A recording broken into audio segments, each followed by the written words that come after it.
አዶናይ ጠፋህብን ዛሬ የት ሄደ ነው ብላችሁ ለተጨናነቃችሁ ሰዎች ዛሬ ደብሮኛል እውነት ለመናገር። ጎንደር እንግዲህ ከፍቅረኛዋ ጋር ሆና ያወራች ነው። ይሄ እሱ ሳሎን ነው። ፍቅር ሲያልቅ በቀል ይጀምራል የሚል አባባል አለ። የቲክቶክ ሰላም ከትላንትና ጀምሮ ተናግቷል። በጆን ዳንኤልና በጃኒ መካከል የተፈጠረው አለመግባባት አሁንም ድረስ የተለያዩ ማስረጃዎች እየወጡበት ቀጥሏል። ከጆን ዳንኤል ጋር ሪሌሽንሺፕ ውስጥ ነበርኩኝ። ጸባችን ነበር የሚበዛው። በጣም ነበር የሚያሰቃይ፣ በጣም ነበር የሚመታኝ። ጆን ዳንኤል ፍቅረኛው በነበርኩበት ጊዜ ሲመታኝ ነበረ፣ ሲያስፈራራኝም ነበረ። ከኔ ከተለየሽ የቲክቶክ ህይወትሽን አሳጣሻለሁ ብሎኝ ነበረ። እንደዛተውም ይሄው አካውንቴን ባን አስደረገብኝ ብላ ቲክቶክ አካውንቷ መዘጋቱን ተከትሎ ጃኒ እያለቀሰች ይፋ አድርጋ ነበረ። ለመሆኑ የአሁኑ የጃኒ ፍቅረኛ አዶናይ ስለዚህ ጉዳይ ምን አለ? ጆን ዳንኤልስ ምን ምላሽ ሰጠ? ማንስ ነው ትክክል ጃኒ ወይንስ ጆን ዳንኤል የሚሉትን በማስረጃ የማቀርብላችሁ ይሆናል። መጀመሪያ ግን የተከሰተውን ነገር ምናልባት ላልሰማችሁ ወይም ግልጽ ላልሆነላችሁ ሰዎች አጠር አድርጌ ላብራራላችሁ። ጆን ዳንኤልና ጃኒ ቲክቶክ ላይ በጣም ታዋቂ ጥንዶች እንደነበሩ ይታወሳል። ምንም እንኳን እነሱ ፍቅረኞች አይደለንም ብለው በተለያየ ጊዜ ሲጠየቁ ቢክዱም በኋላ ላይ ጆን ዳንኤል የአሸንዳ ጊዜ አውሮፕላን ውስጥ ከጓደኞቹ ጋር ሆኖ በተከሰተ አለመግባባት በኢትዮጵያ አየር መንገድ ተከሶ እስር ቤት መቆየቱ ይታወሳል። ጆን እስር ቤት በነበረበት ጊዜ ጃኒ እኔና ጆን ዳንኤል ፍቅረኞች ነበርን ስትል ወቸው ጉድ ፖድካስት ላይ ለመጀመሪያ ጊዜ ተናገረች። ያው ፍቅረኞች ነበርን ትበል እንጂ አሁን ስላላቸው ነገር አልገለጸችም ነበረ። በወቅቱ እንደምታስታውሱት ጆን ዳንኤል እስር ቤት የገባው ከጓደኞቹ ከሌሎች ቲክቶከሮችና ከእናቱ ወንድም ከአጎቱ ከዳዊት ድሪባ ወይንም አሁን ተቀይሮ ስሙ ከኤልያስ ድሪባ ጋር ነበረ። እናም ከወራት በኋላ ከጆን ዳንኤል ጋር አብራው የታሰረችው ናዮ ከጆን ዳንኤል እንዳረገዘች ታወቀ። እንግዲህ ያው ጃኒ በመሀል ተከድታለች ማለት ነው። ምክንያቱም ከመታሰሩ በፊት ፍቅረኞች ስለነበሩ ማለት ነው ከጆን ዳንኤል ጋር። ይሄንን ከታወቀ በኋላ ነበረ ጃኒ ወቸው ጉድ ፖድካስት ላይ ቀርባ እስካሁን ይፋ ባናደርገውም ፍቅረኞች ነበርን ስትል ይፋ ያደረገችው ማለት ነው። ናዮም ልጃቸውን እስር ቤት ውስጥ ሆና ወለደች። ከዛም በዋስ ተፈታች።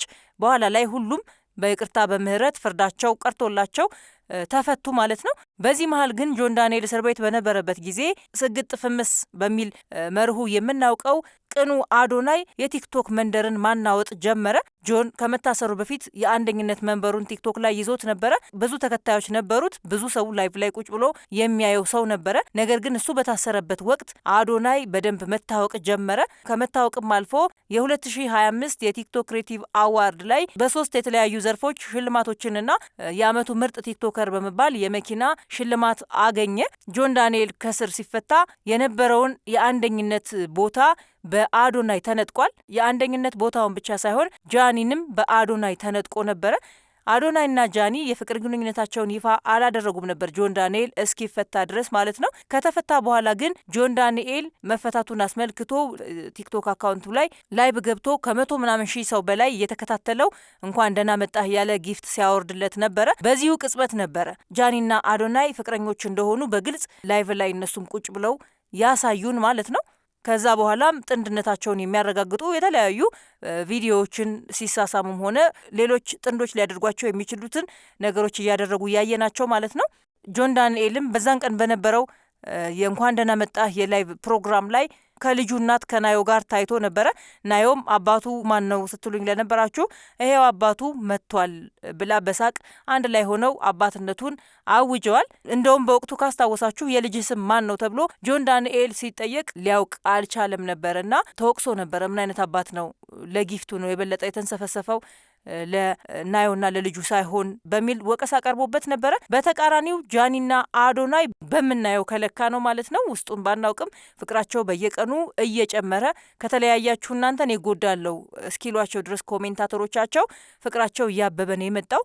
አዶናይ በጣም ተንከባካቢነቱን አይተናል። አሁንም እንዳልኳችሁ ከውጭ በምናየው ነው እንጂ ውስጥ ምን እንዳለ የምናውቀው ነገር የለም። ጃኒም አብባ አምሮባት ከሱ ጋር የተለያዩ ቦታዎች ላይ ትታይ ነበረ። ላይቭ ላይም ትታይ ነበረ ከበፊቱ። አሁን ደስተኛ ትመስል ነበረ።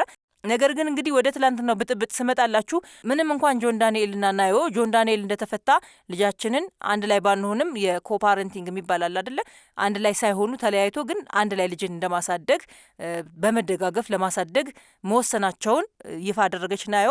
ጆን ዳንኤል እንደ አባት ልጁን ያሳድጋል እንጂ ከናዮ ጋር ያለው ግንኙነት አልቀጠለም ነበረ። አሁን ላይ ግን ወደ ልጄና ወደ ሚስቴ ጋር ሊሂድ ሲል አንድ ላይቭ ላይ ሰምቸዋለሁ። ያ ማለት ከናዮ ጋር አብረው እንደተመለሱ ግልጽ ነው። ከቀናት በፊት እንደምታስታውሱት ከ6 ቀናት በፊት ይመስለኛል የአዶናይ አድናቂዎች ነን የሚሉ ሰዎች የጆን ዳንኤልን የቲክቶክ አካውንት እናዘጋለን የሚል ዘመቻ ጀምረው ነበረ። ላይቭ ላይ በጣም የተንቀሳቀሱ ነበረ።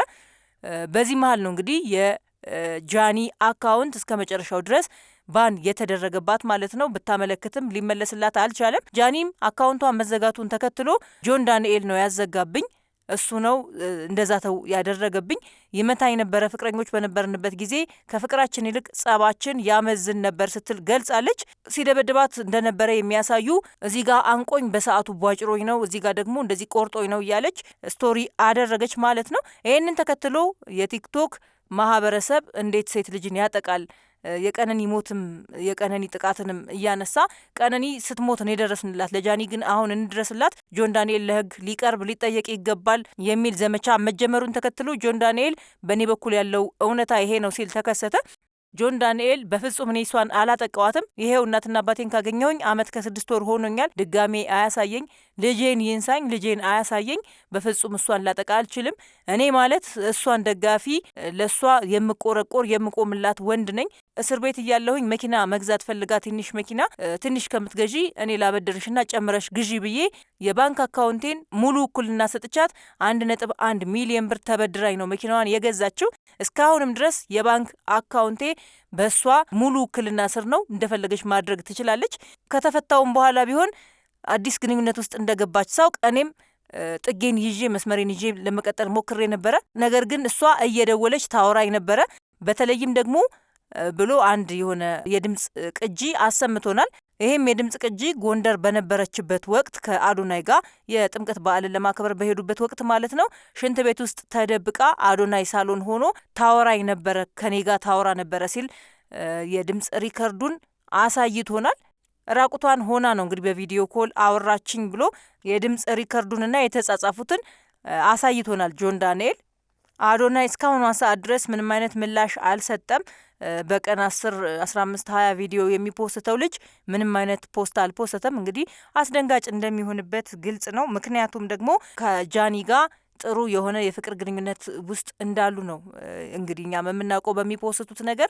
ሁለቱም ደስተኞች ነበሩ፣ ተንከባካቢ ሰው እንደሆነ አይተናል። ነገር ግን እሱ እያለ ሳሎን ላይ ተቀምጦ መጸዳጃ ቤት ውስጥ እርቃኗን ሆና ከጆን ዳንኤል ጋር ቪዲዮ የምታወራው እውነት ከሆነና ካረጋገጠ ለሱም ከባድ ይመስለኛል። ጆን ዳንኤልም ይሄንን ሪከርድ አድርጎ ማስቀመጡ በጣም ያሳዝናል። እንደዚህ አይነት ቀን እንደሚመጣ ገምቶ ይመስለኛል መጠባበቂያ ቁጭ አድርጓል። ይሄ ራሱ በጣም ትልቅ ወንጀል ነው። ምንም እንኳን አልመታዋትም ቢልም ሰዎች እርቃናቸውን ሆነው አምነውን መሆን የለባቸውም በመጀመሪያ ደረጃ። ነገር ግን ሆነ እርቃናቸውን ሆነው በሚያወሩን ሰዓት ግን ሪከርድ አድርጎ ለወደፊት መጠቀሚያ ማስፈራሪያ ማድረግ በጣም ከባድ ወንጀልም ይመስለኛል። እናም ምናልባት ጆን ዳንኤል በዚህ አግባብ ጃኒ ከከሰሰችው ሊጠየቅም ይችላል ማለት ነው። ይህንን ይመስላል አድማጭ ተመልካቾች የተፈጠረው ነገር አጠር አድርጌ ስገልጽላችሁ ማለት ነው። ወደፊት ደግሞ አዶናይም ሆነ ወይ ጆን ዳንኤል እንዲሁም ደግሞ ጃኒ ይፋ የሚያደርጉት ሌላ አዲስ መረጃ ካለ የምመለስ ይሆናል። ለአሁኑ ግን ይህንን ይመስላል።